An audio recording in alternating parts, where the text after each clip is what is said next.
I pledge allegiance to the flag of the United States of America and to the republic for which it stands, one nation, under God, indivisible, with liberty and justice for all. Welcome everyone, those in the virtual room and present. We have an echo. Do you guys have your thing on? Hi. So we're gonna take care of some technical difficulties quickly, so we're gonna pause. I'm muted.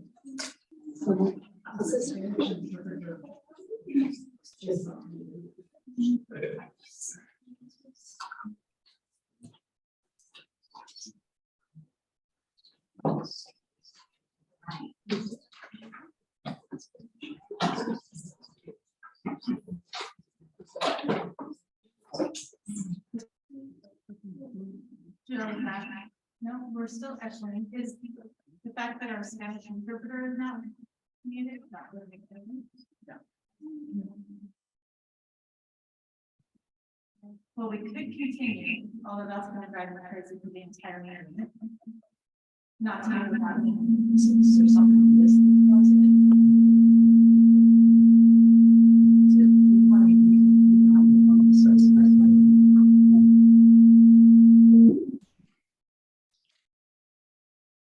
That's fine.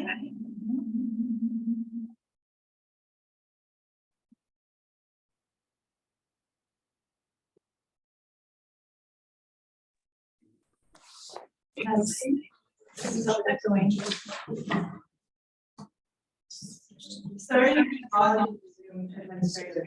Just make sure your microphone is not on.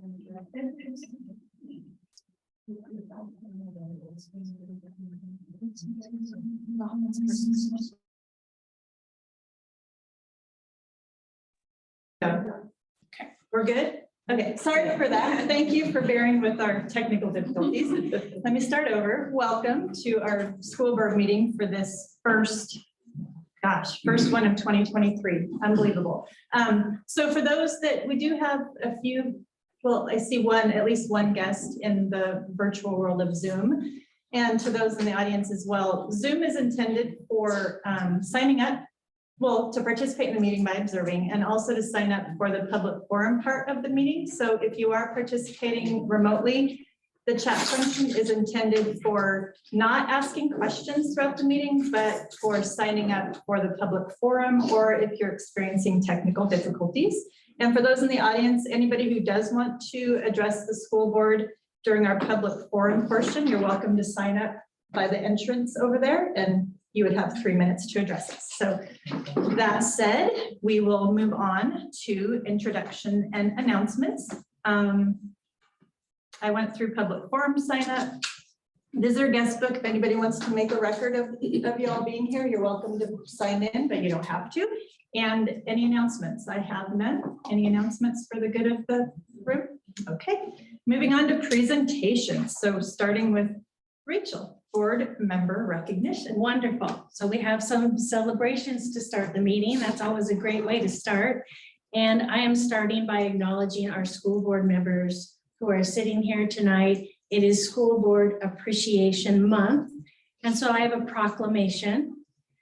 Whereas school boards create a vision for what students should know and be able to do. Whereas school boards establish clear standards for student performance. Whereas school boards ensure that student assessments are tied to established standards. Whereas school boards are accountable to the community for operating schools that support student achievement. Whereas school boards align school district resources to ensure that students meet standards. Whereas school boards create a climate that supports the philosophy that all children can learn at high levels. Whereas school boards build collaborative relationships based on trust, teamwork, and shared accountability. And whereas school boards are committed to continuous education and training on issues related to student achievement. Now, therefore, we hereby declare our appreciation to the members of the Mount Angel School District School Board and proclaim the month of January to be School Board Recognition Month. We urge all citizens to join us in recognizing the dedication and hard work of local school board members in preparing today's students for tomorrow's world.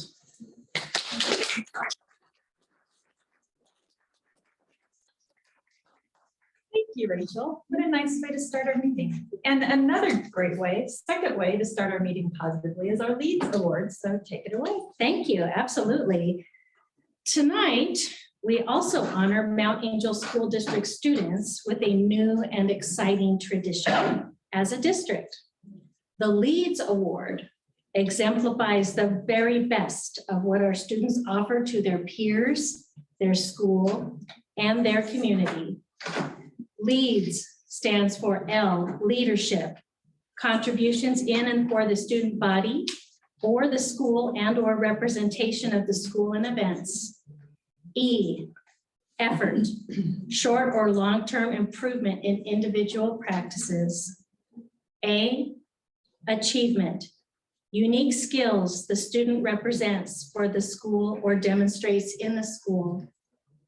D, diversity and inclusion, contributions that increase practices of inclusion for all students in the school and school district. And S, service, contributions in and for the community and or the school. Tonight, we recognize one student from each school who has demonstrated one or more of the LEADS characteristics. Each student stands out as a model of excellence for others. Tonight, each building principal will share with us what is unique about the student. And we will start with the high school, Mr. Peterson. And as Mr. Peterson walks up, students, there's going to be a couple of photo ops that we're going to ask you to cooperate with, and then family members as well. And Erica Gordon is going to be our photographer. So she's going to be the director of photography. Listen to Eric Abbott. Well, Leslie, would you mind joining me up here?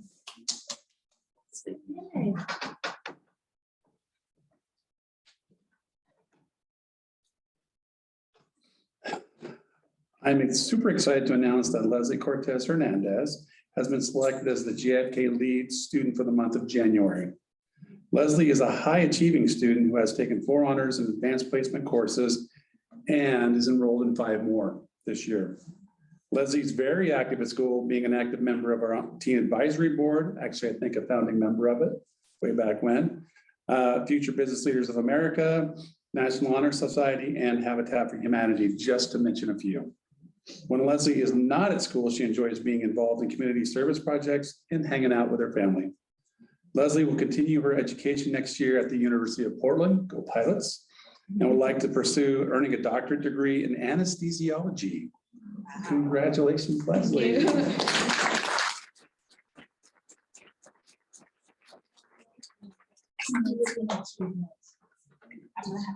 All right. Congratulations. Lisa. And All right, next up, Mr. Taylor, please. Come on up, Gracie. So I know Gracie loves this. But I am so happy to present her to you. She was a selection of the entire staff, but Gracie's in my 7th period class. So she is a phenomenal, phenomenal student. One of her teachers has written the following: a well-rounded student, not only strong in their academic performance, but also involves themselves in activities within the school. Graciela Gracie Angiano is a role model for her classmates in both of these areas. In addition to excelling in each of her classes, Gracie stays involved by being a member of leadership and by participating in extracurricular sports. In the classroom, Gracie is always focused and attentive, contributing to class discussions and giving her absolute best effort. In Gracie's 3 years at MAMS, she has demonstrated profound growth and is an exemplary student, sincere friend, and loyal teammate. We know her work ethic and heart will take her far. Congratulations, Gracie.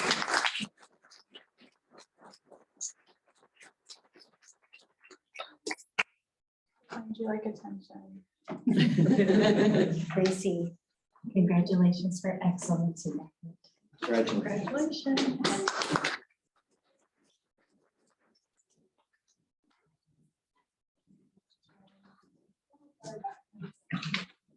Right, I need to call Mr. Lincoln Hofer up to the front. All right, so when I was talking to the fifth grade teachers and I mentioned Lincoln, his teacher said, absolutely, he is a perfect example of student leadership at St. Mary's. So I'm just going to read a little bit. Mrs. Kramer said that Lincoln demonstrates strong leadership ability in all areas, always willing to help others, share ideas, expresses himself well. He is a problem solver. He shows integrity. He is kind, fun, as well as humble. And I got to see lots of these qualities demonstrated actually at the Lego Robotics Tournament in December. And I was just so impressed with him. So we want to recognize you, and we know that you will continue to earn these awards throughout school. Great job, buddy.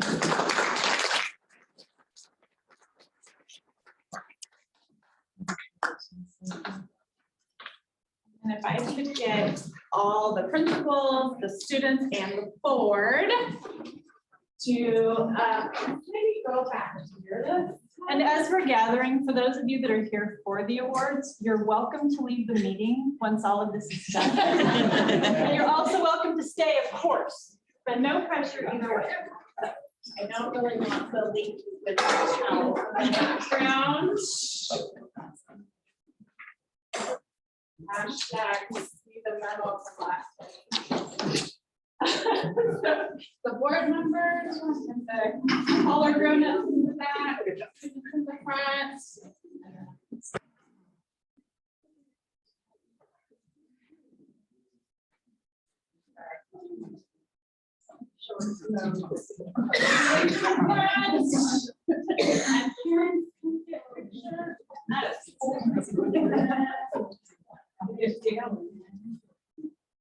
And two.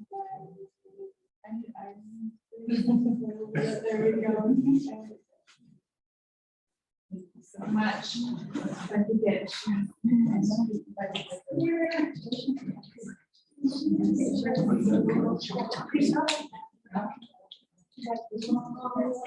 Sure. Gosh. Every day. Okay.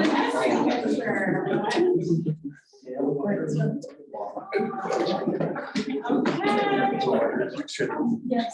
Thank you. We'll see you soon. Happy New Year. Thank you. Thank you. Congratulations.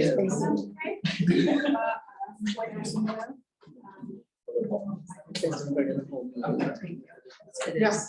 Our photographer is next on the agenda. Oh, it is. Oh, actually, no, we can. Should we do JFK leadership? Should we do JFK leadership?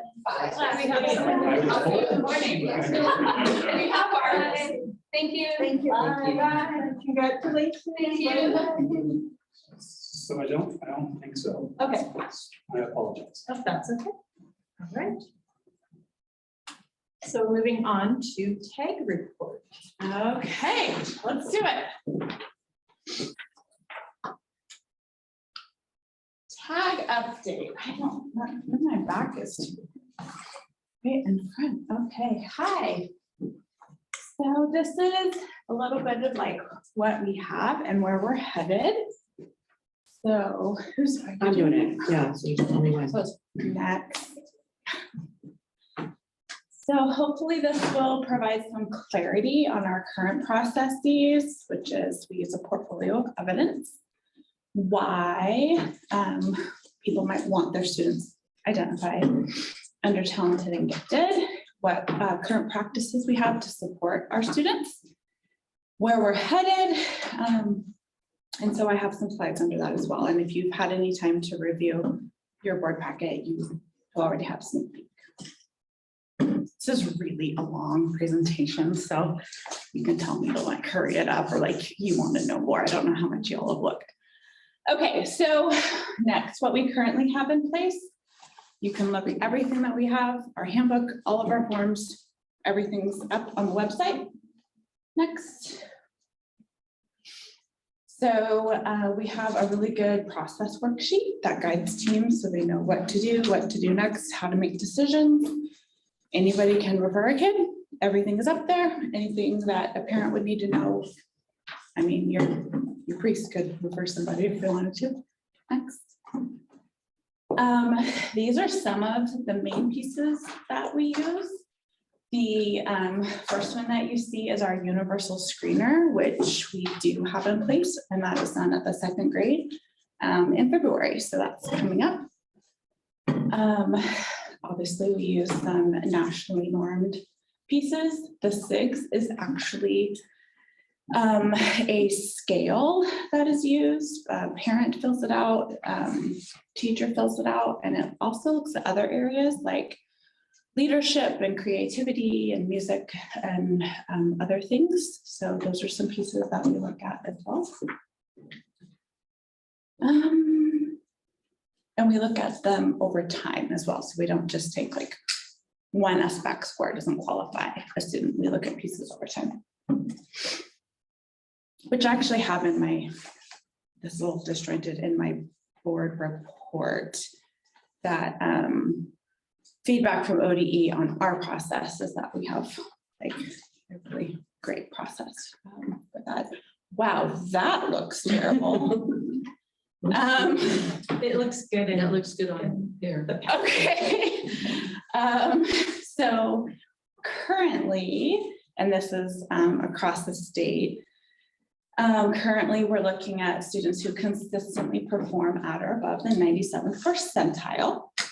And we are looking at academically talented, which would be in the areas of reading and math, or intellectually gifted, which would be that IQ score. So still 97th percentile, but that would be on a nationally normed IQ. But again, they wouldn't qualify necessarily in one measure alone. So a student who got the cognitive assessment, there would have been evidence leading up to that, right? We're seeing certain things in their performance to support that. Questions on eligibility process right now? Okay, next. So why tag? So there's 2 keywords for talented and gifted. It's rate and level. And so our students who are gifted need materials, need curriculum at a different rate and a different level. And so that's why it's really, sometimes parents might want to skip a grade, for example, but they're oftentimes students who are gifted will continue to learn at that accelerated rate and level. And so they're not going to be just 1 grade level ahead. They're going to continue to be at multiple grade levels ahead. And so that in and of itself isn't going to meet that student's needs. And so you have to continue to do that formative assessment to figure out what is the rate and level that that student is at, because it's going to continue to be significantly greater. That second bullet is the part where I think as educators, it's really hard. And if you are a parent of a gifted student, and there's different profiles, and I included that in here. It's I think a misunderstanding that, well, they'll just learn on their own. Like, just go send them over here. They'll be independent learners. Gifted students need productive struggle, just like every other student. Gifted learners need to learn how to fail. How do they respond to failure? Just like every other learner does too. But as a classroom teacher, how do you manage all the needs within, within your classroom? And so that's part of that balancing act, of a classroom teacher. But it is really important that gifted students learn how to fail, right? When everything's easy for you, and then all of a sudden you're met with something that's hard, how do you persevere? How do you have grit? Because those are lifelong skills. It's also important to note that TAG students often have what's called asynchronous development. So asynchronous meaning off. So maybe they have an IQ of 135, but they don't know how to get through the morning routine, right? We brush our teeth every morning. How can you possibly forget to brush your teeth every single morning, right? Those sorts of things. Or I can share, from my own experience, my daughter in kindergarten, they're going through the safety drills, they're practicing for a lockdown drill. Again, kindergarten, 5 years old, they're all hiding in one corner. All the kids are laughing and joking because so-and-so passed gas. That's really funny. And my daughter, who, thinks on a different level, is worried about, so-and-so is going to come in and shoot all of her friends, because she's thinking on just this very different level and processing through all of those things. And she's scaring all of the 5-year-old children. That's not socially appropriate, right? At 5 years old to be scaring all the other 5-year-olds. So I get called in to talk to the kindergarten teacher about having my child not scare all of the other children, right? So she doesn't know how to relate to children her own age, right? How do you make friends? That's very different, right? So there's just that social emotional processing is usually a little off with our gifted children. Next. In our district, we have always done written plans for students. It is now required by law, but we've always done that. We update them at fall conferences every year. For example, if a student's gifted in math, the math teacher would do it. If they're intellectually gifted, it's been a little more student driven. So because if you're intellectually gifted, that generally applies to cross curricular. So where do they need to be challenged, right? They probably still need to be challenged in government. What does that look like? How are we going to stretch them? And so all the goals are individualized, just like an IEP. So they get goals every year. And then any teacher that applies to gets a copy of that. And then the data gets updated at the end of the year. And that goes home to parents. Next. So currently, and this is actually next updated. So it would be every teacher gets a copy of the student's tag plan at the beginning of the year, change in semester, or any revision to their schedule. And then of course, changing based on classroom assessments. And then this year, currently, schools are each building in their tier 2, which a lot of times you've been hearing about interventions, but that also includes extensions for our students who need extensions. So since my presentation here is on tag, I want to also say, don't forget our tag kids. That is very weird again. Okay, I think that says where we're headed. So because Rachel has made this really amazing. She's taken the strategic plan and she has mapped out all of the indicators. And then I went through it and I highlighted, I've color coded it based on things that fall under my umbrella, one of which is tag, and the indicators that I believe hit tag would be 1.9, 1.17, and 2.9 related to this. Good so far? Trying to be thorough, but also be like not taking up all the time. So change is coming.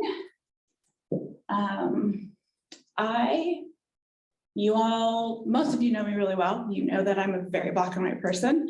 And so some of these shifts are a little harder for me, but I've had a little more time to look at them. And I think the best way to look at it, some of the changes as far as eligibility goes, is we're shifting from comparing the student to outside the district to comparing the student within the district. And so when I look at it that way, it becomes less gray. And so it's helping me take my very literal mind and make it much more concrete. And then I'm not so like out there in the universe.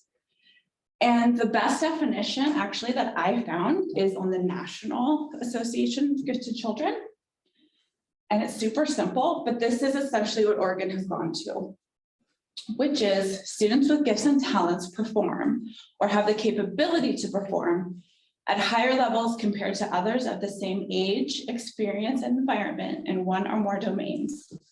They require modifications to their educational experiences to learn and realize their potential. And so that is essentially what Oregon is moving to. So we want to look at how does Irene compare to Teresa within the same local context, not comparing Irene to somebody in Canada, making that up, but so that's what we're looking at. Next. I am not going to go through these in the interest of time, but they're there. Just to say that Betts and Nyhart are the leading researchers on the 6 types of gifted profiles, which ODE is very much promoting in their research and their identification. I will only say, because for whatever reason, that looks so bad again, that we, and I will say the collective we, Oregon, the nation, very much focuses on the type 1, which is those successful, eager to please, displays appropriate behavior. Like those are the kids who generally get identified under talented and gifted, which means we are grossly missing so many other students. And so I have read several of their articles and tried to summarize their research there for you. So skip. Summarizing again, OARs, just to say additional areas, which would include creative ability, leadership, and visual or performing arts. Moving to local control, which I think just is in my concrete brain, not comparing to others, comparing within our own. So, my plan here in Mount Angel, if I move to Lake Oswego, I may need the same differentiation because, that population is different. It really comes down to what does differentiation look like within that local context. The 2 pieces though, that will be a shift for us is the heavy emphasis on family engagement and professional development for general education. That will be a shift for us because of the time requirement involved. We have control over our forms and our plans. So we will be revising those. I think you already knew that I was meeting with people.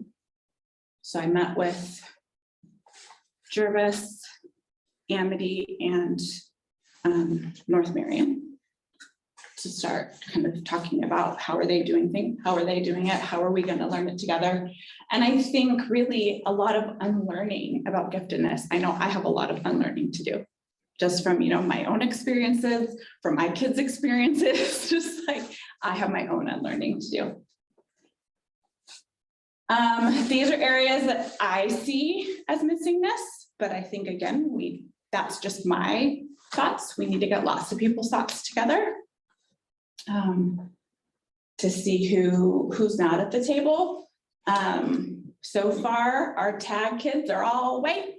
We do not have any people of color at all. We don't have anybody who's twice exceptional. We don't have any people with disabilities represented in our tag population.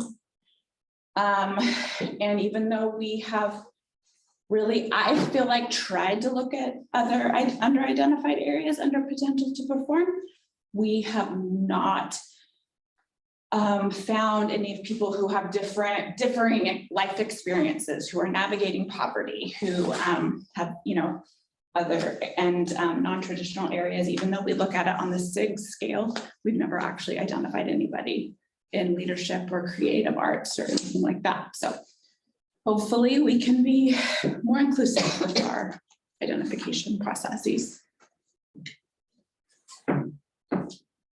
Irene. I have. I just- Thank you. I want to thank you for the really wonderful presentation that you did and made us all aware of that. I was wondering, what's the process in each school if I'm a teacher and I have a kid that I think needs identification? Who do you go to in a school? Yeah, so each school has a tag coordinator. A tag coordinator? Yeah, Okay. they don't get paid, but they do it. Right. They're identified as a tag coordinator. Yeah, and there's the tag referral form that is on the website. So they would fill that out, and on that, there's a little checklist. So they might fill out some of those things. And they would gather the other supporting evidence that is on that, and they submit it to whoever's identified at that school, whether it's the counselor or the principal. Okay. And then they review it as the school team to see what else they might need and get consent from the parent. How many current kids in our system do we have as tag? We generally run between 11 and 14. I'm sorry. Sorry, it's a bad timing. In my time here, we usually run between 11 to 14 district-wide. It's very low. Thank you. So you have a lot of next steps, right? A lot of next steps.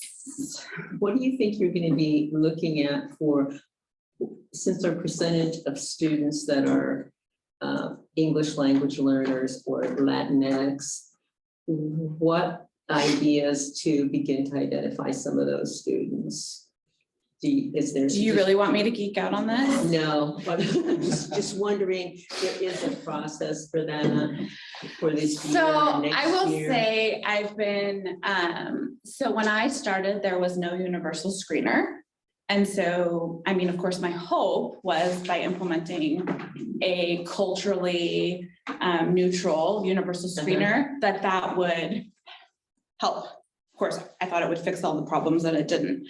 And actually, it did not, quote, catch anybody, actually. So how do I do this simply? If you look at a normal bell curve, and I'll just use the Naglieri, which is our universal screener. If you put it on a normal distribution, it goes in STAY-9 scores, which is a 1 through 9 scale. According to current regulations, to be gifted, you would have to be a 9. We generally don't have anybody scoring a 9. White, Black, Hispanic, anybody. Like, we generally don't have anybody scoring a 9. So that's why this is actually really great news for us, right? Because then that's where we get to decide what is gifted within Mount Angel, right? So my hope is really not race specific, it's Mount Angel specific. So let's look at, okay, what's within our 8 STAY-9, right? Who's here? Again, I'm just using one measurement, right? So I think we need to look at the distribution of scores and what does that look like, right? So if there's a whole big group, well, that's not it, because there's a whole number of them. It's who are our outliers? Who is this group that truly needs something different? Does that make sense? That makes sense. We have to plot the data and look at that within Mount Angel. But that's why this actually makes sense. Because if we don't have anybody ever hitting that mark, I think we're usually at like 1.6% Of ours. of our student population. 1.6, and what is the Qualified. net, what is the state average or? I don't know the state average. National average, We're within the national range, but we're on the low end. I bet we are. Mhm. Thank you. Yeah, Really good presentation. thank you. Very easy very easy to read. Thank you. And I really like how you did those 6 profiles and you explained. Because I mean, you think about those 6 different areas, because you automatically think academic, math and reading, right? Right, that's what we usually think of, Yeah. but there's, yeah, you could, there's kids that are gifted in other. Yeah. Exactly, and so that Right. is gonna help them. Do you foresee the teachers taking on a greater responsibility? Really having to identify, not waiting for like you said, those SBAC scores and like, oh, wow, they really scored really high on this. Now I need to kind of. In more of a kind of a greater responsibility to say, okay, I know what in Mount Angel, what the norm is for 3rd grade. And this kid is an outlier. Them having to kind of take on a little bit more of a responsibility. I know anybody can refer, but Mhm. I feel like now the teacher's gonna have to be like, okay, really kind of. I don't think we're gonna expect any of our teachers to be statisticians. Right, but like they know. I think we need to, right, I don't know that I've gotten that far yet. I think I'm thinking of a lot of outside the box ideas. With this shift. I think that we can't expect teachers to geek out on data the way that I do. I've also been through a lot of, coursework, and my job in and of itself is to understand some of these other assessments, if you will, the way that a general ed teacher doesn't necessarily need to know sorts of things. So I'm wondering about, if we can't, review data differently. However, I think the biggest component is going to be common formative assessments. What are they doing all day, every day within their classroom? And they're the experts on that. Like, you don't need somebody up here looking at all these crazy formulas. Like, they're gonna be the ones who need something different, really. Right, and that's kind of my, Okay, that's where I'm coming from, Yeah. right? Yeah. Because not at the, 5,000 foot level, Right. right down yeah, at the 1,000 foot level, the teachers in there every Yeah. day, they know like this Yeah. kid Yeah. needs something else. Yeah. I think teachers would like that they could put that input Yep, in and they not know. just rely on those. yeah, exactly. They know. Right. They know. I mean, Yeah. and so I think as we continue our work with RTI and they really get that assessment literacy piece solid, that's really where it's going to come in, because when they have that balanced assessment system, they're really going to be able to know between curriculum-based common formative assessments and some of these, nationally normed pieces, and then they're like giving you the same results. Then we have some really good input there. So at this point, have staff, teachers been made aware of this change and that they are going to be on the leading edge of potentially referring students? I don't think that part has changed. That doesn't change for But them. in your slides, though, you're now saying, as I'm reading it, that a parent teacher may play a larger role in identifying, A larger role? well, because you're saying we're not going to use, we're going to use more than just some of these tests. We're going to have a larger body of evidence to be able to identify. I don't think so. I think that process stays the same. I think that by So nature of, they're not going to be using the students' work. they do that right now, though, as a part of their portfolio of evidence. Okay, next question. Okay. So 2nd grade will be tested in February. Mhm. When will other grades be able to test in or be referred? When will that? They can be referred at any time because of student work. Because, they always have work samples. And then like at elementary, there's 3 times a year. So I think it's that balance. They I guess have. what I'm looking at is that we're kind of still in a COVID vacuum when it comes to tag testing of students. I think the last time some of our students been tested was 2 years ago. Well, they all had the screener, every grade. We didn't miss out This house. during COVID. They all had it. They were all brought on site and had it. But we weren't on site. The way the timing worked out, so they had it in February of 20 before they were released in March. And then we were able to bring kids back for limited on-site the next February. So there has been 0 gap in tag testing.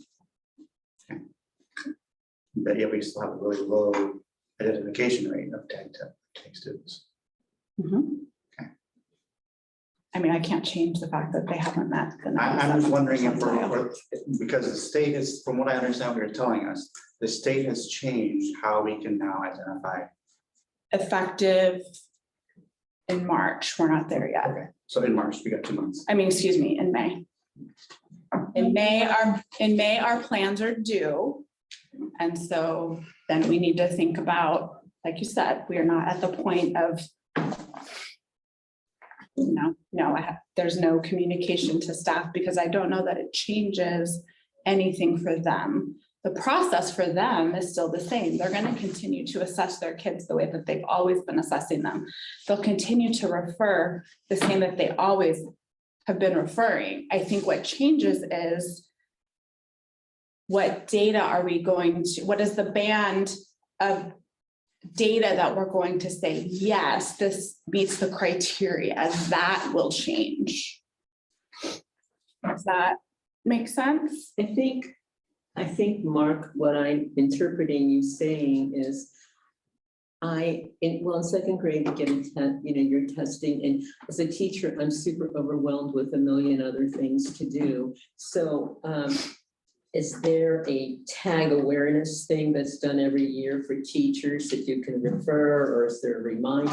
I'm just trying to figure out the process. I think you're saying what I'm thinking of. Yeah, like I'm a 4th grader. Outside of second grade. Outside of second grade, I'm overwhelmed with this. And then looking at I don't fit in, I'm a kid that does not fit into the academic of math or reading. And I'm a behavior challenge, but then I learn I'm a behavior challenge because I'm very bright and gifted and everything is boring. So how does that all kind of work itself out? Right. Because as a teacher, I'm overwhelmed. Right, so that expansive part will become a part of the professional development piece. Okay, That will be embedded, yes, Okay. into the plan. So the professional development piece and having a tag parent night. Yes. All that will be in the future plan. We don't have that in place yet. Right, no, I mean, they are made aware of the referral process, but beyond, like, they don't have that extensive, like, there's no. Well, yeah, I'm told that I could refer a kid, but I have 20 other kids in the room also. So I'm Yeah. just kind of wondering what. I mean, yeah, assistance- I mean, I have resources that I send people Yeah. and so forth, but Okay. it's also finding time in the calendar to do all of those Right. prioritizing things, I think competing interests. when it comes to the tag referral, also knowing that they don't have to wait till second grade. It's being referred. Right, and I think also That's correct. too, I think communicating with parents to say, hey, if you believe, bring it up to your child's teacher. And say like, and the teacher will be like, well, I'm not really seeing that here, or yeah, I'll look at the evidence as well, and I agree, and we can start the process potentially early or later, if it's 3rd, 4th grade. That doesn't always have to be that second grade level where they're. And I want to reiterate that the second grade, it's a screener. Right, It's not a qualifying exam. It's one piece of evidence. We never make a decision based on one piece of information. Same as special education, same as, everything else, so. And I'll just, yeah, well done. And my brain's going to, yes, we're expanding the buckets of where we're looking. It's not just math and reading now, which is wonderful. And, from your report, knowing that we were kind of targeting that 97th percentile and above, it's only 3%. And we're not looking at a huge number of kids. And we're gonna hopefully be better equipped to bring in some non-whites, bring in some maybe with a learning disability that are also gifted. So I'm excited, and it's work, and good luck. As your board, you also, competing interests, right? How do you do all of this good work? How do we do all of this good work and all the other good work, right? So. And another area my brain went was the alignment with RTI and the tier 2 work. I think if we can integrate TAG into all that, gosh, what a win for everyone. And that's the vision. That's the vision. I know that's the vision, and I know that's the intent, and I think it's gonna be great once we get some teeth And that's already, Yeah. it already has its feet on the ground, and that's already happening. And thank you to Superintendent Stuckey for leading that work. So it's one of those things where I could do it all day long, but unfortunately, they don't pay me to do TAG. So thank ODE and your legislatures for that. It's one of those things, but it's meaningful work, and it needs to be done because there's a whole bunch of students whose needs need to be met. So this will not be the last of information to come on TAG. But hopefully that was helpful and meaningful for you all, and Well done. I appreciate it. thank you, Erica. Any other questions? Thank you, Erica. Okay, I think we have some guests to talk about our financial report, and this is our auditor, right? Yes, hello. How are you guys? Doing well. Welcome. Good, If you could introduce everyone and let us know what's up. All right. Well, let's see. First of all, thank you guys for the opportunity to do the audit this year. Everything went quite well as far as I'm concerned. It's not unique exactly what Mount Angel has for financial statements, in that they are relatively simple using the cash or modified cash basis, but it certainly makes the reporting a whole lot easier than some of the other school districts that we audit, where there's potentially up to 3 different bases of accounting in those reports, and the amount of information that gets piled into those is overwhelming, I think. Again, just very briefly, the audit went well. The financial statements, I don't know if you have copies of those or a PDF of those that you've had a chance to look at, but We don't have them, and usually we get them ahead of time. Yep. So this can be from me, this can be a preliminary report if you like. Again, the audit went well. The numbers, once you are able to see them, I think you'll be pleased with. You essentially had an increase in fund balances overall for all the funds of just short of $500,000, 300,000 of which was in the general fund. Probably the issue that comes up for you guys, and I know last year was a challenging year it's been a challenging year for all of us, a couple of years for all of us, right?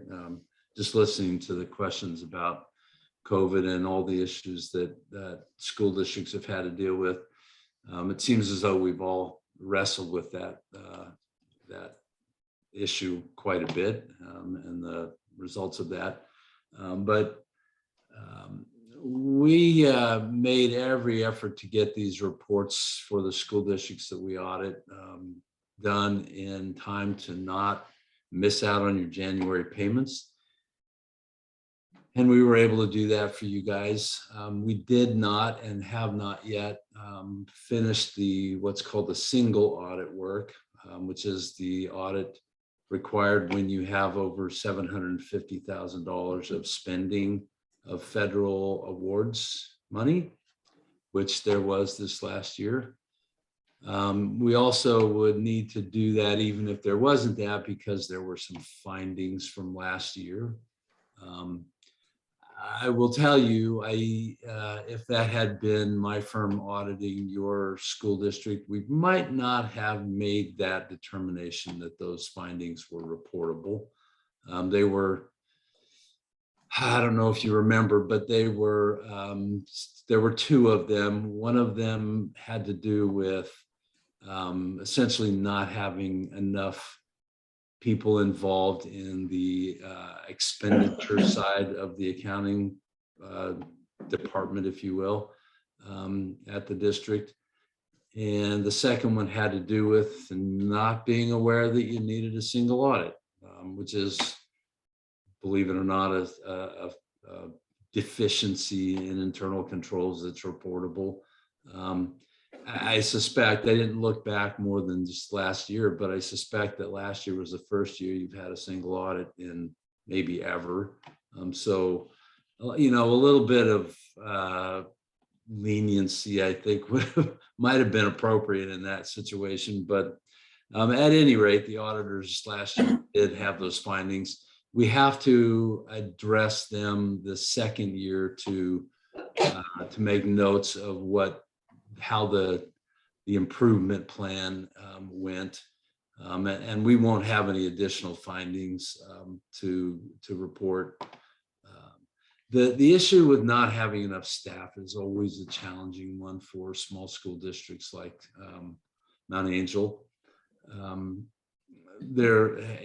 was kind of surprised at the recommendation of the audit firm, which essentially was to have two people sign checks, expenditure checks, account payable checks. And honestly, in my mind, that does not add a whole lot to what we talk about as internal controls in a district the size of Mount Angel. But that was their recommendation, and you guys had a pretty healthy response to that there were going to be some changes in that regard. And what we detected was that those changes had been implemented. I do want to just, you know, continue to remind you guys in a non-finding kind of format that the internal controls and especially separation of duties when there are minimal number of people in the district office and the accounting department is always going to be an issue.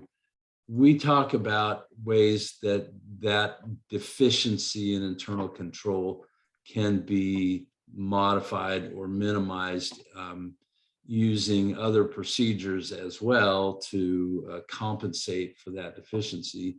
One of which is you as the board looking at the monthly financial reports and asking questions about the financial reports. And so, you know, as long as you guys are doing that, I have a pretty good comfort level that there aren't going to be any expenditures that are made that are going to be inappropriate or otherwise not allowed. And so as long as that's happening, you won't find me making an issue out of the size of the staff there and the number of people that are signing checks. It's interesting because an awful lot of school districts these days don't have two signatures for any checks. In fact, the computer signs the checks. And really that signing of two checks, if you're sitting there as the second check signer who's maybe a volunteer or whatever, and you're supposed to sign this big stack of checks, that doesn't really add much in the way of internal controls unless you are examining each check along with the vendor invoice and comparing the two and asking questions. But if you're just ripping through the pile of checks and signing them, that does little to add any internal controls. And just being aware of that helps as well.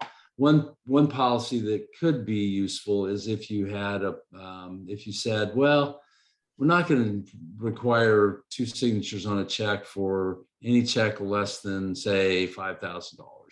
A check over $5,000, it's our policy that 2 people look at it and 2 people sign it.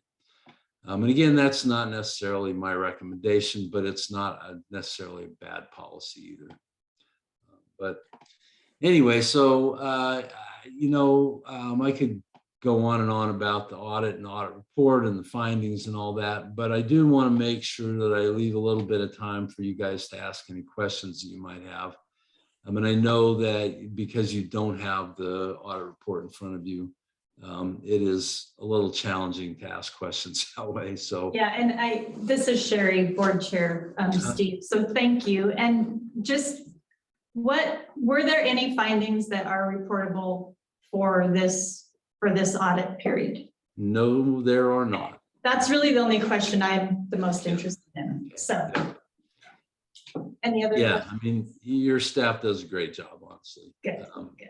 Yeah, So- and we don't have the report itself, but once we get it, I would hope that you'd be open to addressing questions that we filled through our superintendent about the audit report once we get it. And does anybody have any specific questions for our auditor while we have you? Looks like you're being off the hook, as they say. Off the hook. Well, so let me just throw one more thing out there. If you guys are having trouble in the future sleeping at night, just grab that audit report and start reading it. It is some exciting reading, let me tell you. Well, and Steve, actually, I do have one question. So I know we're getting this audit quite late, and I know this is our first year working with your firm. So just hoping that in future years, we can get this in November, which is, I think, when we're supposed to be receiving the audit report. Yeah, the deadline with the state anyway is December 31st. Now, that's not necessarily what we can agree to. It has Yeah, been a for very, whatever very, reason, yeah, for whatever reason, historically, and per a board calendar, it's November. So just, right, yeah. And I apologize for that. It's just been an incredibly challenging year. In the past, we had like 4 school districts that we audit that had single audits required. And this year, 17 of them do. And that really has added to our workload way more than ever before. And so it's not been easy, and again, it hasn't been easy for any of us in this world to deal with all the different things that COVID has presented us all. But I will definitely make my staff aware of that, and we'll try and do better. we just need to plan our expectations together so we can, have it. Sure, yeah, yep. All right, well, I think we don't have any other questions, so anybody? All right. Thank you, Thank you, Steve. guys. And to you guys that are board members, I understand that this is Board Recognition Month, and I wanted to make sure and also acknowledge your guys' volunteerism and offer my thanks to you for what you do. You don't get paid enough for what you do. I think if our salary got tripled, we'd still not get paid enough. So Yeah, I think you're thank right. you. Thank you. All right, you guys have a great evening. You too. All right, bye-bye. Moving on to approving the agenda. Somebody wants to make that motion. Let's make a motion for the agenda as is. Second. Moved and seconded. Any discussion? All in favor? Aye. All right, passes unanimously. Consent items. Is there anything that any board member wants to have removed from the consent items? I would fill the motion to approve the consent agenda as presented. We really approve the consent agenda as presented. Moved and seconded. Any discussion? All in favor? Aye. Unanimously passed. Moving on to reports. So do we have any licensed and classified representative reports? I see Kevin. Kevin is in the room. Does Kevin have a report for us? No? Oh, yes. No, Nope. MTA really has nothing to present this week or this month. Okay. We're doing well. Relations are going well with Mrs. Stuckey, so we're happy to be here. Wonderful. Thank you. All right, administrator reports. And first, I'm going all for. right, first is Erica. As they graciously are allowing me to due to my schedule, so thank you to my colleagues. Might require some skipping around by whoever is on computer. Is there another report? Yeah. Fingers were flying this week. Monthly administrative They- report. If there, you guys have it in your board packet. Yeah. That's all right. I can grab my hard copy. Sorry, I only have I didn't. That's all right. I got my hard copy. You don't have it memorized? Well.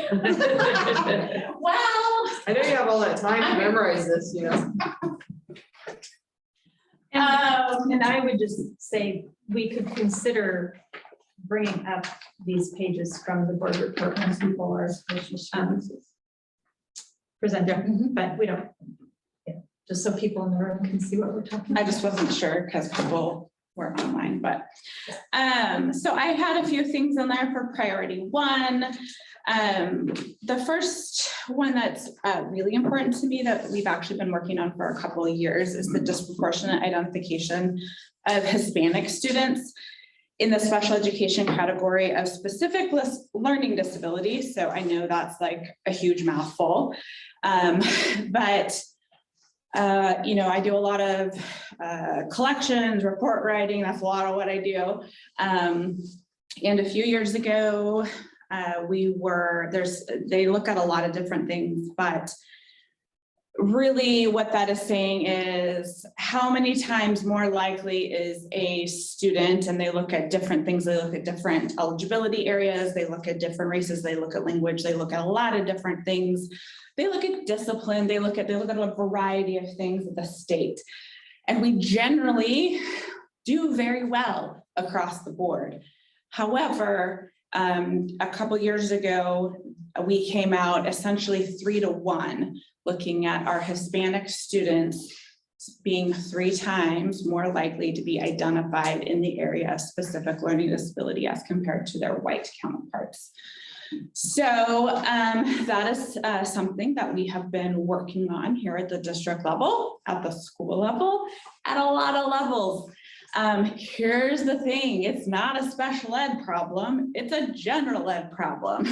And so those of you who are in education, which is almost all of you sitting at the table, you're just at the highest level at the school board chair. The rest of you are like in schools. Is that it starts at the very, very beginning, right? And then you have all these decision points along the way. And so it's always really hard as the special ed director to affect change in the general ed classroom and all these processes along the way. And lo and behold, we get Superintendent Stuckey, who has this vision of RTI, and I was like, oh. So we're actually making these really great changes. And so we're starting to see some changes. So you're going to hear more about this as our data comes along. Really, it's just going to be the things that we're doing are going to be embedded with the strategic plan. But I just wanted you to know that those are going to be some things, and it's a really ugly data point, but it's something that we need to own, and we just need to know that there's some changes that need to happen.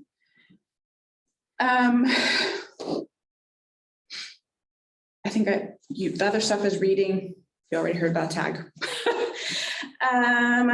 Thriving students, that's a read item. I think you just need to be aware, priority 3, that I have from the very beginning of the school year started attending our what we call ECSE, our early child special education meetings, because we have a lot of them this year. A lot of them. And I think like we normally have between 1 to 3 students, and I already have 8 on our list. And they have a lot of needs. And so I wanted to start attending these meetings now. They have 2 a year. So normally I wouldn't attend until the spring. So I am attending those, trying to get as much information as I can. So trying to make that partnership.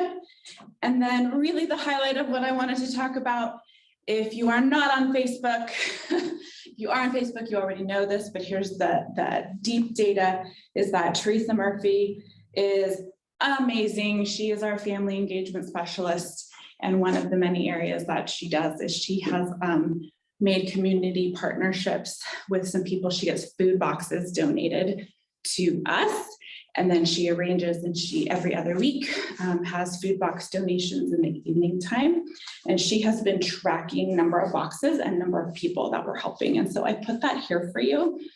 And you can see that on December 19th, she ran out of boxes. Like that is the need that we have. And so that is absolutely critical. That is part of our family engagement. That is part of our House Bill 3499 work that we're doing.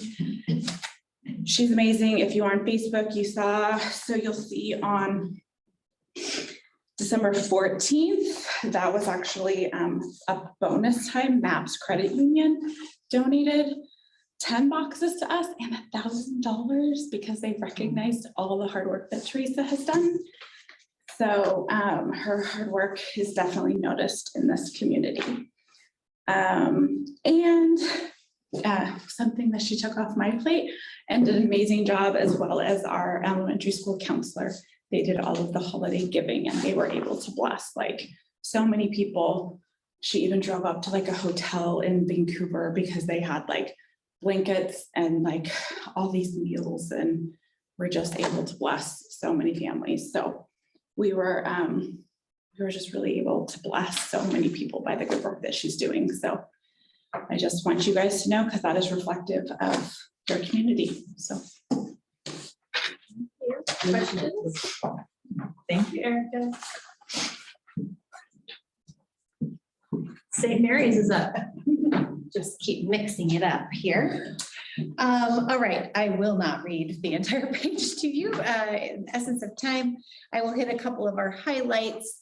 In priority area 1, we have begun our mid-year benchmark testing with EasyCVM today, actually. And then our results of the reading and math assessments will be analyzed to compare, look at that progress from beginning of year to mid-year to make sure that we feel like we're on track as a system.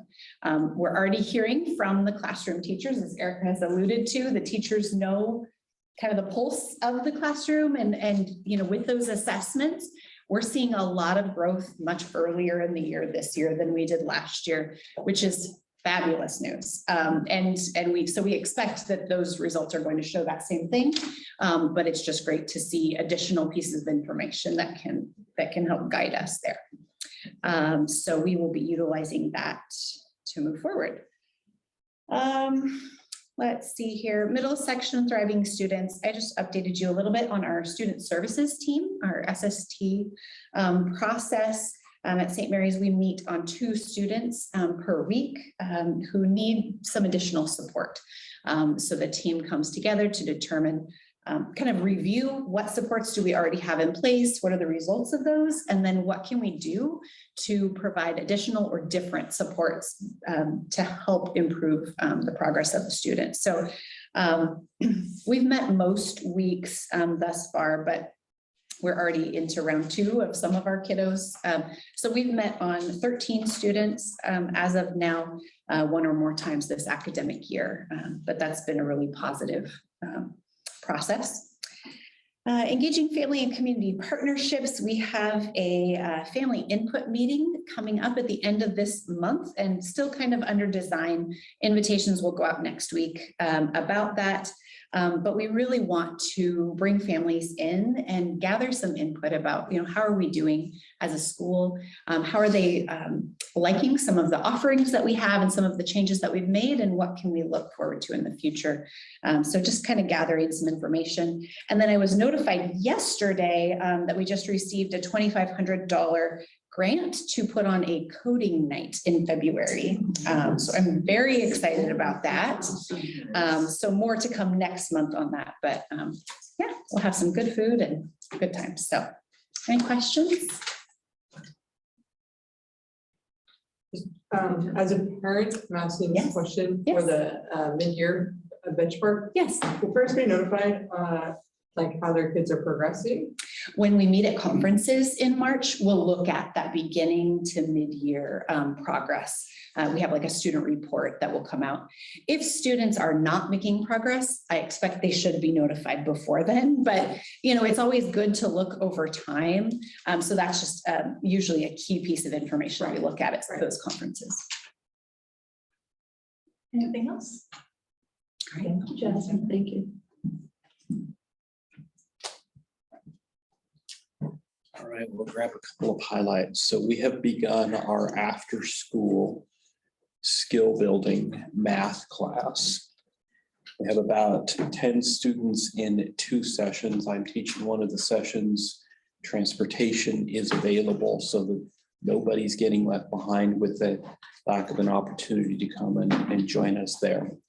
We think there will probably be another 3 sessions, so at 20 kids per. We're looking at about 60 kids needing to go through those 3 sessions. So we're looking at multiplication facts, where to place the decimal in the division problem, understanding the denominator within a fraction, really skill building things that they will need as far as enduring learning as they go through grab algebra, geometry, and up into the high school years. Second thing, we've completed our first RTI day. We're headed toward our second RTI day. Our first one focused on the foundational math skills. We'll be including the literacy piece in this next one as we build our systems and get good at RTI and RTI days. I am pleasantly proud. We had a community day. It was Saturday, the day after essentially school let out. And for a couple of different reasons, it had been pushed back. You throw a party, everybody shows up. You throw a party, nobody shows up. You're not really sure why. We had 40 kids spend about 2.5, 3 hours with us the day after they'd been let out to go to winter vacation. And to join us for some hot cocoa and some writing of some gratitude cards to their parents, some activities, building of snowmen out of toilet paper, and engaging with friends. It was an absolutely fantastic afternoon, early evening there. We have another one coming up February 11th. So that's our next one. We plan on doing 4 of them this year. And we had some kids show up that have not yet chosen to engage in sport and some of the other extracurricular things, which is really what we were hoping to see, is to see that engagement come through different types of activities. And then the last item there, we have added an audio system. We had basketball team not be able to get in, unfortunately, but that audio system will allow us to do some better safety related things, as well as provide that for assemblies and other things so that it's a plug and play. Our audio speaker had kind of blown itself out anyway, but we are certainly enjoying having that in our gym so that it can truly become a community space. Nice. Questions? Questions? Thank you.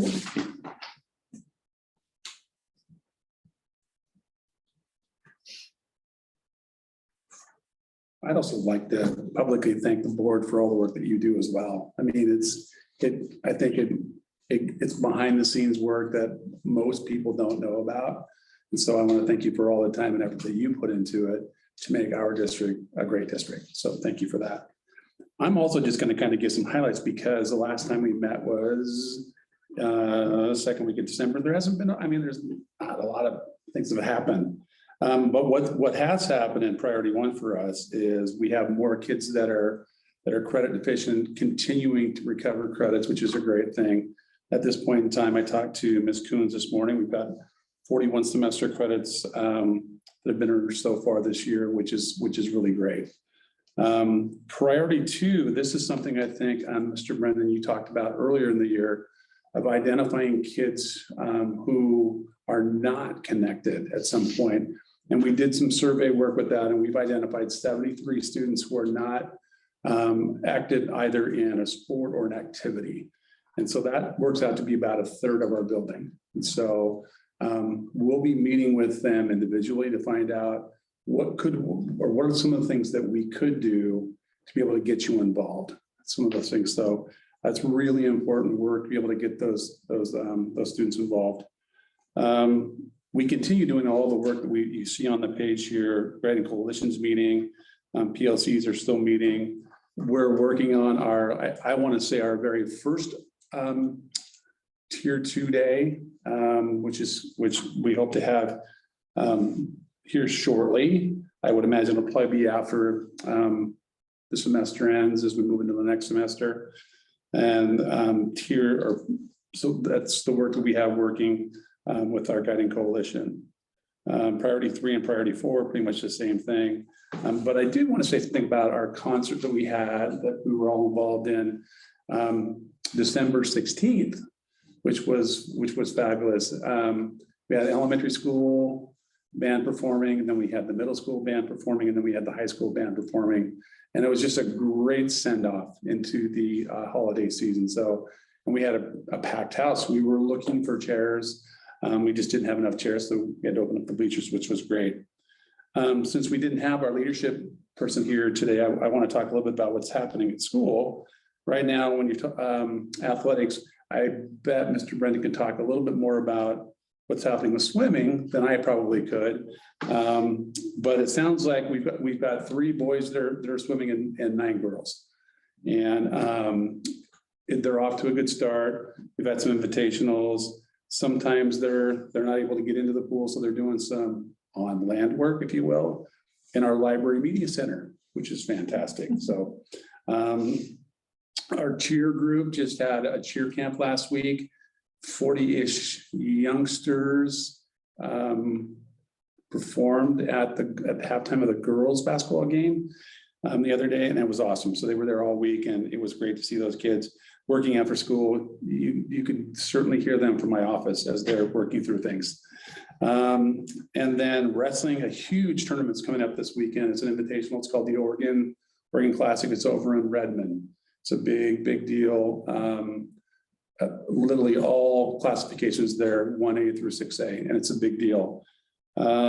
Boys basketball, 8-2 right now as they stand, number 2 ranking in the state, playing pretty well. I think they would admit that they're not where they want to be yet, so they're continuing to improve, but they'll get there.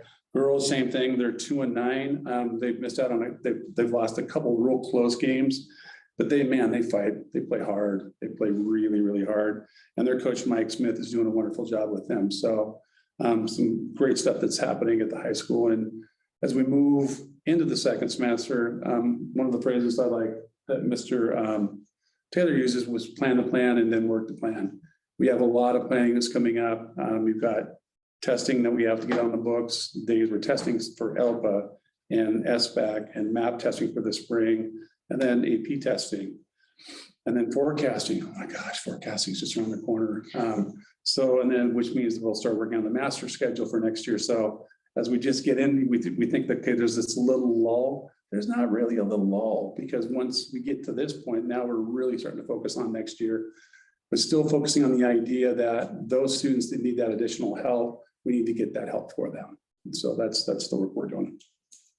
questions? I do have a very important question. For the cheer camp, were they all girls or were there any boys? Do you know? And I put you on the spot. There were no boys. The All boys were girls. invited. Yes. Yeah. Yeah. And it was really run by the middle school and the high school cheerleaders. So they did a fabulous job. They're That's wonderful. being a principal at the high school and then performing some stunts, standing off the side and going, oh, please don't fall, oh, please don't fall. And they did a great job. They were wonderful. They did a great job. Any other questions or comments for Mr. Pierce? Thank you. Thank you. Moving on to our budget report. Christie. So, first, I sent you guys all the financial report. I'm sorry, I did not know how that was going to go. This is our first time with them and I thought there was going to be, Well, it's interesting because we used to actually get it mailed to us at home. Yeah. oh, Yeah. interesting. The auditor used to mail us the report to our home. Oh, okay. That's how it, with our old auditor. So FYI, so Okay, that's a good new to know. auditor, new processes. Yeah. So, I sent it to you guys though, so if you have any questions as you go through it, let me know. But yeah, in the old time, they would get our audit done in August. And we usually would have it done by like October. And, you know, in his, there was a lot of new reports and stuff that, you know, so hopefully, especially with your question there, that we'll start getting a little bit earlier. Okay, so first report is the lunch fund summary. So for December, our revenue was pretty light, and I'm guessing that is because you know, it was only part of a month. But so our total revenue for the month was only $28,632. And our expenses for the month, pretty standard in terms of normal salaries, benefits, and food expenses. This is the first month since I've been here that we've actually had to dip into our month-end fund balance. And so I brought that up to Mrs. Stuckey that, you know, this is the first time that we've seen this, and it'll be interesting to see what the next 2 months bring in terms of revenue. General fund has never really had to support the lunch program, but with rising costs, rising, you know, for food as well as salaries, it'll be interesting to see what happens over the next couple of months, and then, you know, what we need to plan for next year, because at this point, there's still no universal free lunch that's coming our way. And so we're basically making the most of what's out there. So our projected month-end fund balance right now is $29,422. And like I said, typically we're, you know, closer into the 40s. So hopefully I'll have better news to share for this next month. Any questions on this? One sort of related question is Cascade POTUS, we were using them for some of our, and they're no longer. Or are you, Stacy looking somewhere else? I could ask her the question. I imagine she is, but So they're not in business anymore? as of January 1st. Okay. I will find out. And it's not, I'm sure she's happy. So. Yeah, it'd be interesting to see who it is. Okay, so did that pop up right? Oh, okay. So this is the general fund projection or financial summary. So for December, our revenue, we got a little bit of taxes in for December, so we're right on track in terms of our projections for that. Our state school fund, as you can see, went up a little bit, and I'll talk a little bit more about that in my next presentation, but we did get a little bump there, about a little less than 3,000. And that $14,000 in federal grants, that's just some ESSER 3 funds that we were able to claim. So total revenue for the month, $772,000. Expenses, again, December is a pretty normal month in terms of salaries and benefits. We don't have any sports that get paid out, except for a couple middle school sports. So as you can see, pretty normal month. Our total expenses were $627. $627,432. So we actually brought in more than we spent. And so you can see our month-end fund balance is going up. It's $420,481 as of right now. Any questions on this report?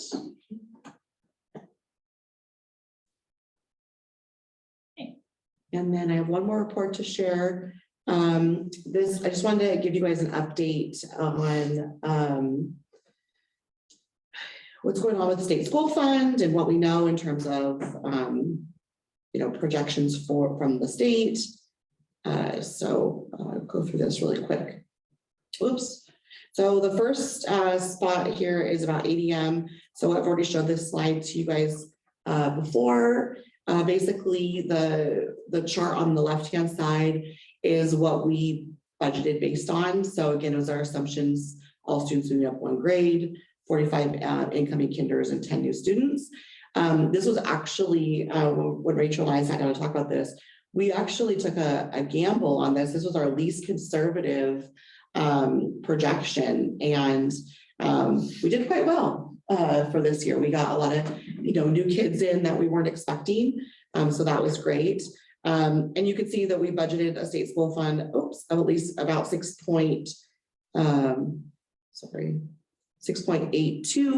and then what we actually ended up with as of the beginning of the year was 6.07, so just a little bit less than what we budgeted.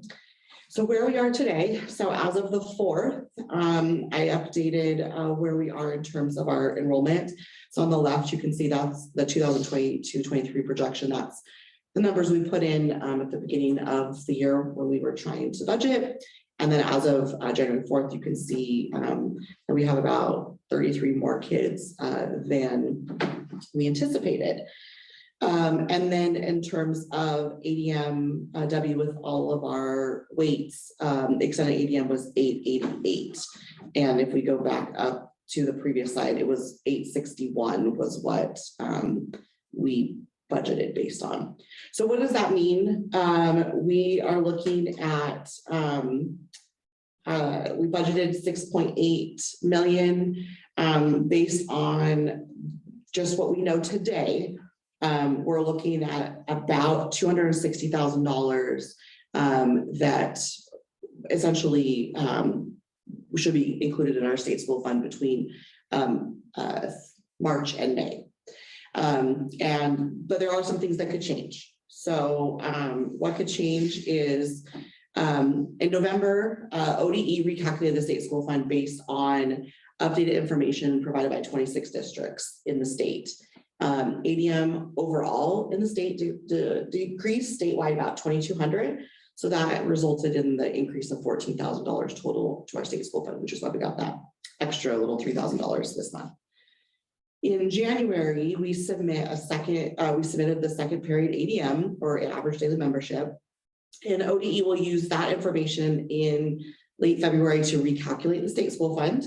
And then they will use that amount to pay out the districts from March to May to either correct districts that were over or underpaid based on the estimates that we did last year.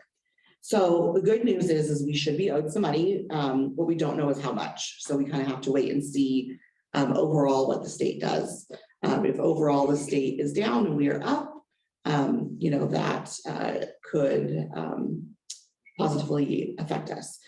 Or if the majority of districts did have an increase in enrollment, then our increase could be less because it would be spread over more kids. So what happens is extra money, this $260,000 that we're talking about, it will go into reserves or our emergency fund because it was not budgeted for. So it goes basically into our savings for now. So looking at 2023-24, so this month, this week actually, I'll submit an estimate of membership and revenues. And that's what the state uses to calculate our state school fund for next year. Our preliminary ADM numbers are looking down about 10 kids. And that's because we're graduating a really large senior class and projecting another low incoming kinder class of about 45. This is also assuming that we get about 10 new students. So if we didn't get those 10 new students, or if we have more kids that transfer out, then we would actually have a bigger gap there. 2022 state revenue forecast is projecting a mild recession and rising unemployment. They are projecting less than a 5% growth in available money to spend in 2023 compared to 2021 to 23. So even though the numbers look like the state has a lot of money, they don't, unfortunately. Also corporate activity tax, which funds this SIA grant, as well as Measure 98 or high school success, is also projected to decrease. So that's additional funding that is projected to go down next year. So current K-12 current service level for the next biennium, based on what the state group is that's been put together to come up with these figures, is looking to be around 9.5 billion. It's not an official number, but that's basically their starting number, which is only $200 million over what our 2021 to 23 state school fund was, which, if you remember, they fought and ended up at 9.3. So 9.5, obviously not a great number. When the OASBO group, which is the Oregon Association of School Business Officials, calculates what the current service level should be, is 10.3 billion. So pretty big, almost $1 billion gap there. And their quality education model level is around 11.89 billion. And so that's based on, if basically what the OASBO is saying is that the best possible scenario, that's what we would need to get in the state school fund. So it's about $780 million more than what the state says the current service level is, and it's about $1 billion increase over what our current funding is. So the next steps are to advocate, because we got to get that gap to close between their 9.5 billion and what we think, or what the school business officials think, which is the 10.3. And so OASBO and coast leaders, they advocate to legislative leaders and the governor-elect to get that number closer. They will be asking us as business managers to provide information about what it looks like in the real world, so that way they can provide factual information to legislators. And honestly, they said that that's one of the main reasons why the last biennium was able to be increased, was because they were able to show truly what's going on, in the school districts. So just to give everybody a heads up, last year's budgeting, it felt very drawn out. We felt, like we started conservative, and then we would find money and be able to get some things done. And this year is going to feel very similar. We're going to have to start out conservatively and run different scenarios and adjust as we get more information. And so just kind of wanted to put that out there, that it's going to be a long process this year again, just because right now we don't know what state school fund is even going to be on top of the projections for ADM. So I think that's it. Any questions on that at all? No, that's just a lot of words, but I appreciate you sharing all this. Yeah, just helps clarify a lot of things. And yeah, so hopefully in end of February or early March, I'll have some good news for you guys on what our state school fund looks like. And speaking of budget, I want to remind us all that in our consent agenda was the budget calendar for this upcoming budget adoption process. So I encourage us all to hold those meeting dates on our calendars, so we show up as members of the budget committee.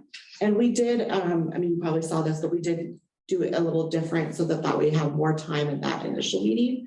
Hoping to be able to share more information at that initial meeting for people to look at the information to divulge. Yeah. Any questions or additional comments? No. Thank you, Christy. Moving on to Rachel with our superintendent's report. Thank you. Oops. So the report for this evening includes just 2 items. One is student enrollment, current enrollment, and an update on the general obligation bond levy So I'm going to just start quickly with enrollment, and you'll see that we're up 2 students from December. We'll take every student we can get as a win. It's a good thing. I have nothing new to report as far as transfer requests in and out. They remained at 0. Any questions on enrollment? So we have now conducted 2 bond oversight committee meetings, and I wanted to update you on what took place on December 15th, which was the first meeting. What was presented were the roles and responsibilities of the oversight committee. And looking at some background information, what were the long-range facility plan recommendations from 2021? What is the projected enrollment?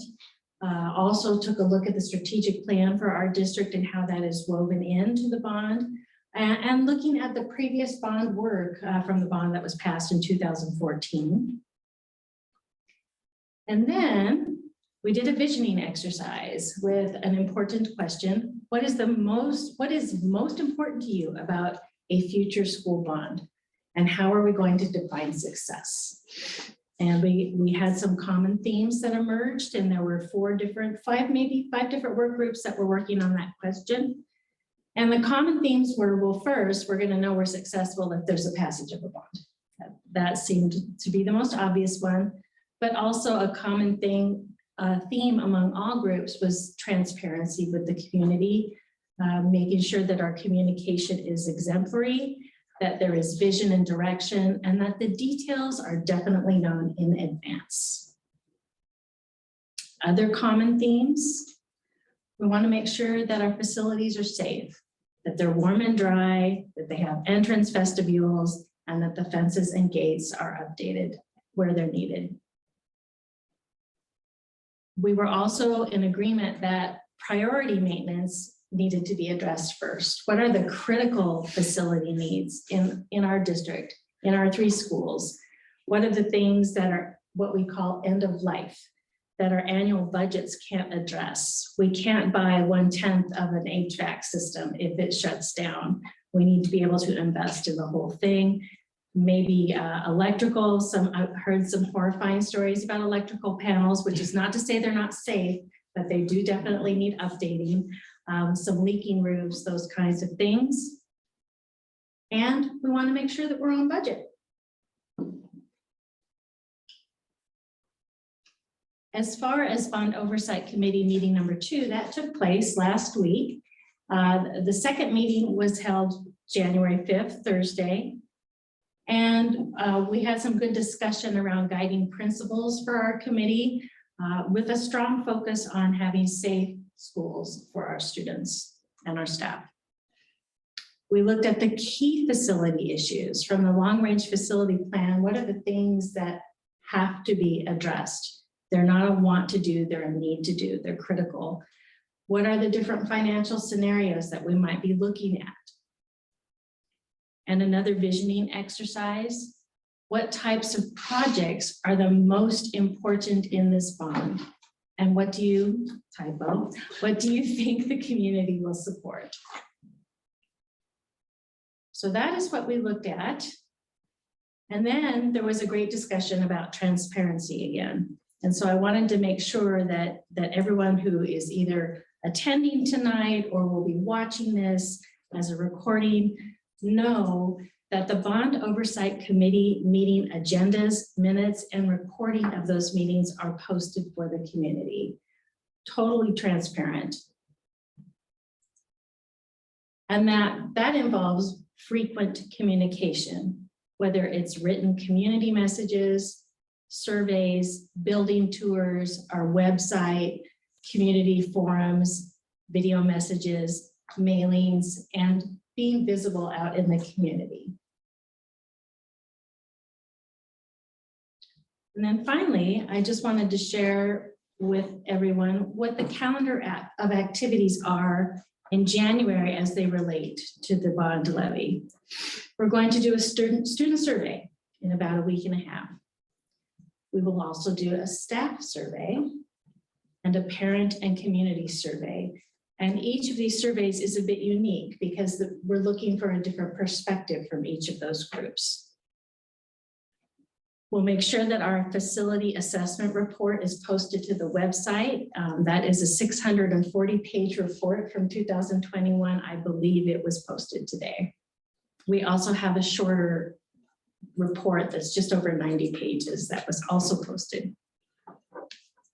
A community message with information about the Awesome Grant went out to the public last week. A community message with more specifics on needed repairs that is scheduled to go out this Friday. And we have another bond oversight committee meeting January 19th, and that is open to anyone. We have it virtually and here in the St. Mary's Library, anyone can come and observe. And then we have a board work session on bond on January 30th. So that's what I have tonight for an update. Are there any questions?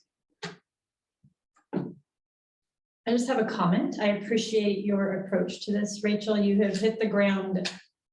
I don't know, running just doesn't seem to cover it.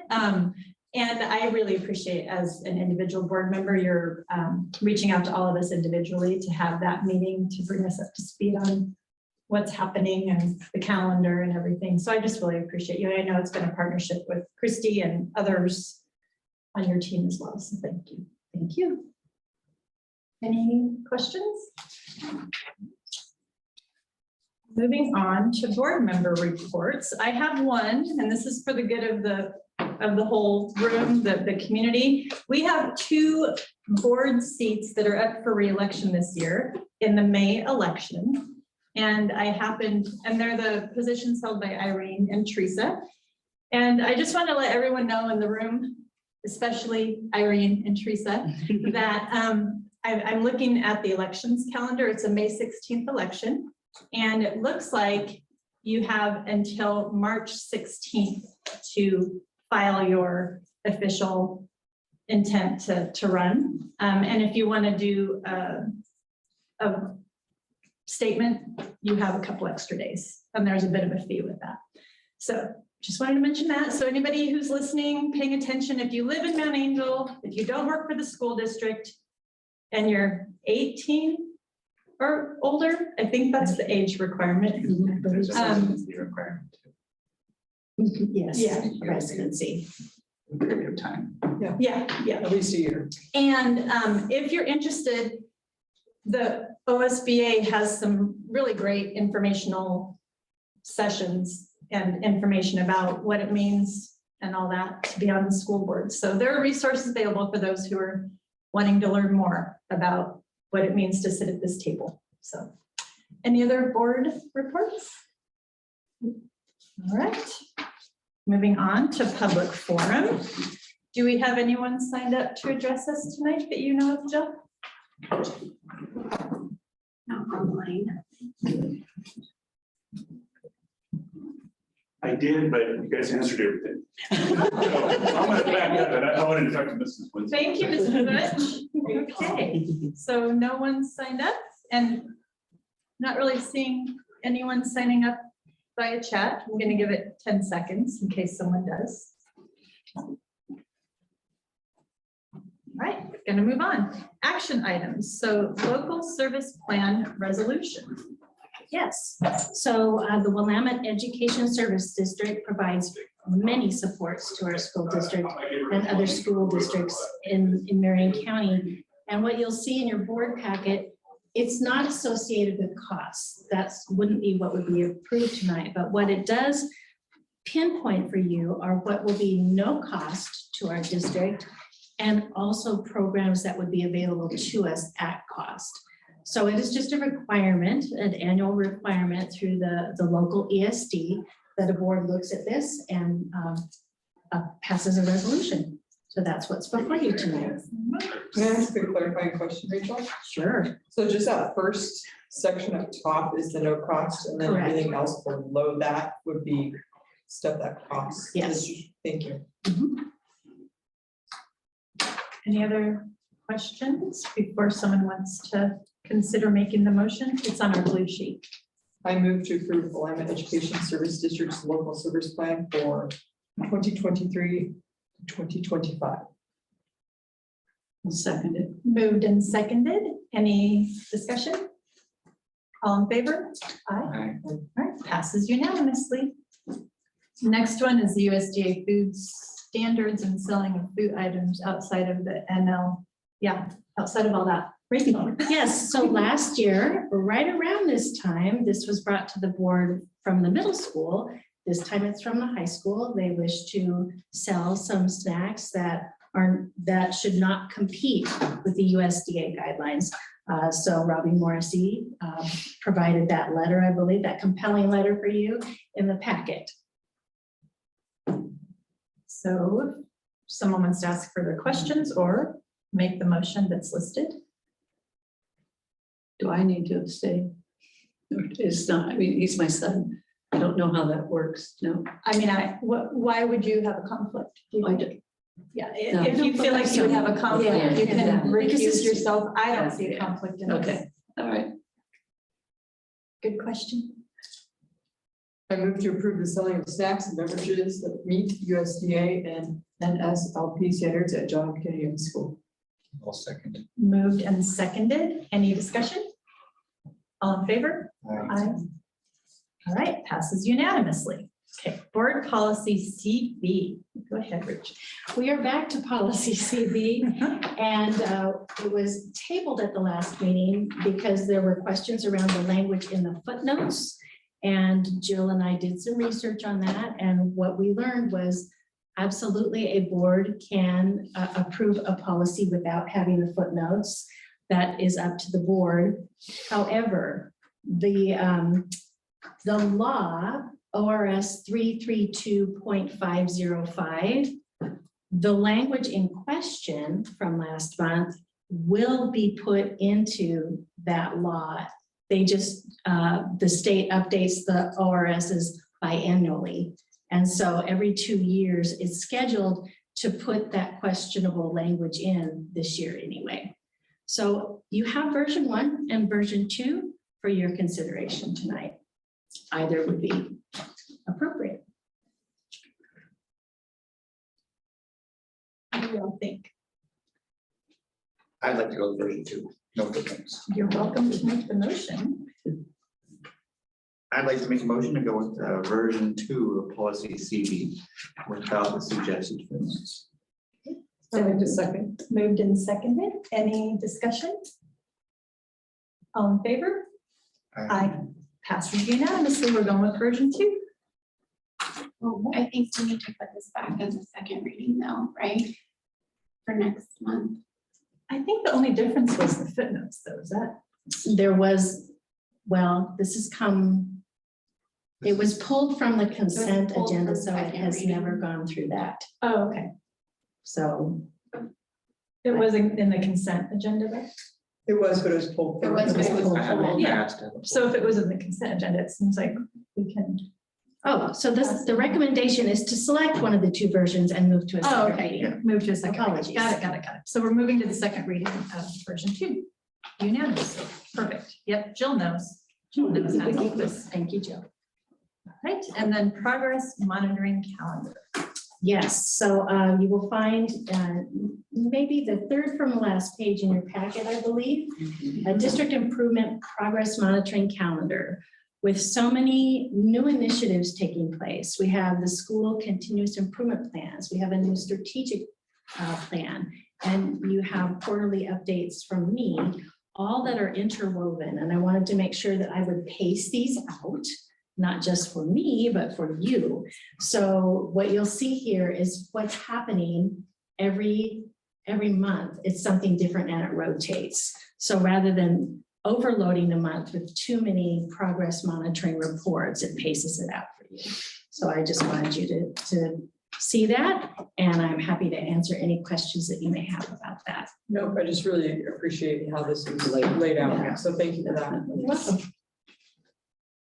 Thank you, Rachel. Welcome. Okay, moving on to our board goals. And we've struggled with finalizing these, but we're close and we're getting there. So Jill provided us, or the packet provides us with a draft with some updates per our conversation that happened at our October meeting. And if we can all look at that, my only question is, do we want to eliminate 3 or do we want to adjust 3 to say the board will receive monthly strategic plan updates from the superintendent during regular board meetings? Is 3 redundant with 1, I guess is the question. Anybody have an opinion?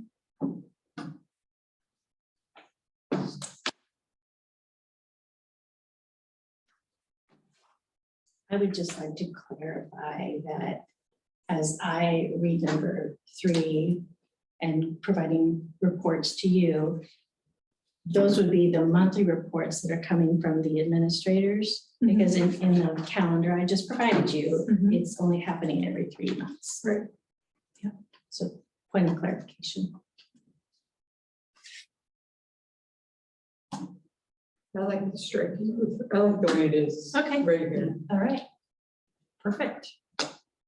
So if we're all good with these changes on the draft, we can bring a final version next month and actually adopt this. It's good by February is better than never. Yeah, so thank you. That's perfect. Thanks for everyone. Taking the time Yeah. and scratching and Yeah. tweaking it. Yes. Wonderful. All right. And then superintendent evaluation timeline. So I know Rachel, did you want to lead this? Yeah, I think I will, discussion? if that's all right with you. Please. As you had just mentioned a moment ago, February is, better late than never. So what we have here is we've been dealing with a draft that was proposed by OSBA. Some parts were a really good fit for our district and our processes, and some parts were not. And so what you have in front of you are a lot of omissions and edits that are curtailed to who we are as a Mount Angel School District. And so what you'll find row by row, maybe I'll do it this way. The second column took out every specific date from 2021 and just generalized it to a month. So we can reuse the same calendar year over year without having to update it Yes. extensively, which I really like. Yeah, good idea. And then in the first column, there were omissions or strikeouts anywhere that there had been a specific date also, and it was generalized to the monthly board meeting instead. So in the first row, column 1, this school year, that came from 2021. So the proposal is to delete that. Shall I keep going? Questions? No, it looks great. It makes Okay. sense. Yeah, I like it's cleaner. Yeah. Okay, row 2, scratch out C below. We don't need that. You don't need that. This is your timeline. Row 3. After discussing this with Jill, we thought it was a good idea to actually put a timeline in there. There hadn't been one. So evaluation documents sent to the board superintendent to be completed and returned to the board secretary or designate 1 week prior to the February board meeting. And then took out the specific dates.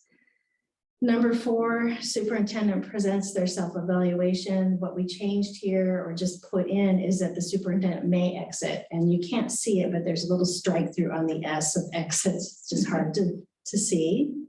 And that would be during an executive session. Any questions on that? Okay. Number 5, we put everywhere we could find, Jill and I, if needed, because this is what I believe got us caught up last year, was that it may not be needed at all. So we just added that language.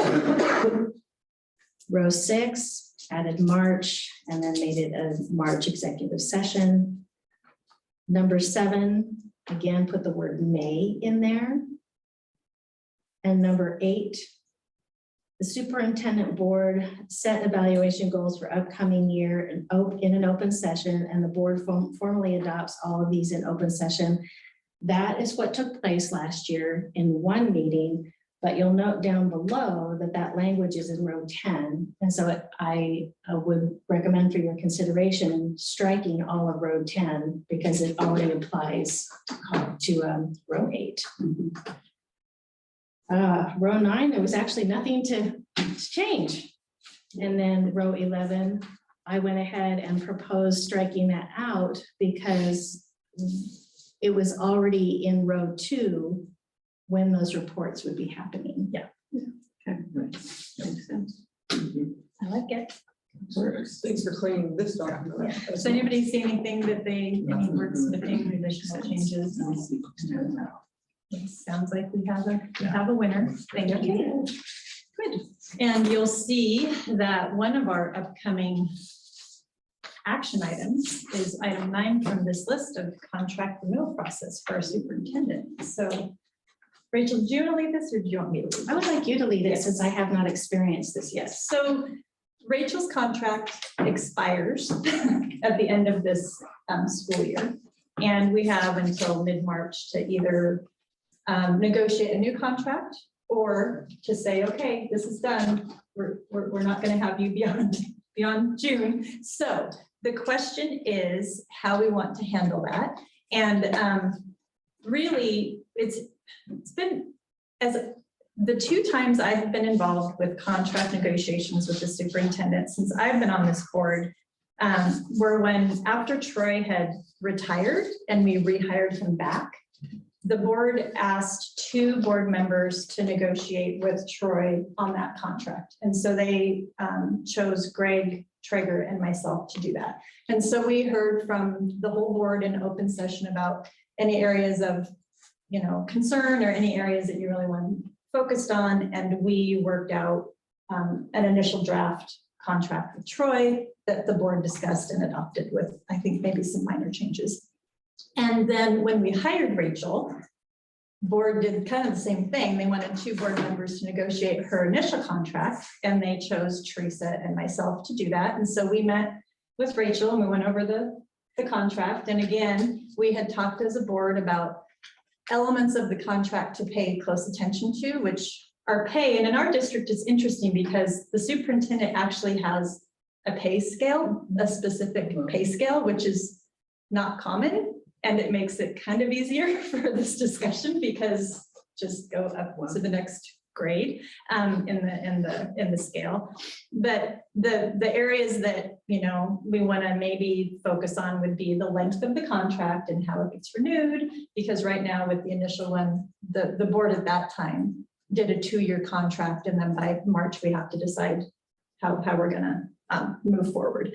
And then I don't think there were any other big areas of the contract. So the question for this board is how we want to handle Rachel's new contract. And it could be that Rachel presents a proposed contract to our board in February, and we see what she has in mind, and we decide as a board after we review it, oh, this looks great and good to go. And then in March, by March 15th, we say this is the contract we're going with. Or maybe during that meeting, we all agree, maybe we should negotiate a bit with Rachel. So let's have 2 board members volunteer to do that negotiation on the board's behalf and listen to what areas of the contract the board sees that they want to further negotiate with her. Or it could be that we decide now that we want to do that process and have 2 board members sit down with Rachel and actually go through and work on that initial version of the contract before it gets seen by the whole board. So those are kind of the 3 options I see that would make sense. So what do you all think?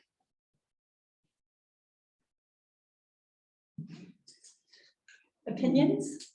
What do you feel like the pluses and minuses were with your experience of having 2 board members take that on negotiating? Yeah, so with because we were experiencing such big change with Troy, and that was basically rewriting his contract. It was great. It worked really well.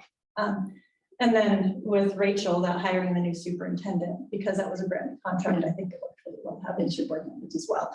When we had a longer term superintendent, it became fairly routine because the contract was the contract and we'd never non-renewed. And since this is the first time that Rachel's contract is being renewed beyond that initial 2-year, and basically most superintendent contracts, I don't know of many that don't have this language, it basically auto extends it's always a 3-year contract in the language that I've seen most superintendent contracts have. So I don't know. I mean, I think either way we go, it's going to be a really good process because we work collaborative with Rachel. I'm guessing, I mean, I can't speak on behalf of the whole board, but I'm guessing we're going to renew the contract in March, and we just need to know the details so it can be smooth. And yeah, and Rachel, do you have any comments on what you're more comfortable with? What process you would prefer, or? I serve at the pleasure of the board. I'm really fine with whatever works for you. Yeah, I mean, it could be that Rachel presents her proposed updated contract to us in February, and we see it and we're like, yeah, this looks great. Is that something that's done publicly or Yeah. executive session? It's public, yeah, paid, yeah, the contract it happens publicly. Performance happens in executive session, but not pay. And the contract is pay. And then once we have kind of a more standard contract for our superintendent, more ongoing, then it becomes more seamless. Yeah, because we're not making major updates. And this isn't going to be a major update. I think the main clause will be the length. And then what happens if it gets terminated? The what is it called when you pay people while they're, Compensation. yeah, the compensation after someone's been terminated. Severance. Yeah, severance, thank you. Yeah, the severance piece. So, yeah, what do we think? I'm open to any, I Yeah. think it sounds, Yeah. with Rachel, I think I know she says she serves, but I think it's really what makes it easiest for you. I find them all to be the same in terms of, it's very clear to me, and I don't foresee any. Well, I issues. would propose that we go with kind of the first one that I mentioned where Rachel presents her proposed contract to us in February. We review it, and then if we decide we want to do further negotiations, we decide on 2 board members to, and it's 1 or 2, we can't have 3 or more because that's a quorum. So it could be 1 or 2 board members do the negotiations more in depth with Rachel. That would be my suggestion on the process. Let's do it. Yeah, Yeah, that's good. does that sound good? That's good. Okay, so Rachel, your homework is to bring your proposed updated contract to us to the Okay. February meeting. Will do. And that was the last agenda item. Does anybody have anything else? Right. Well, thank you. Meeting's adjourned. We lost people, didn't we? There's a Jessica in the audience.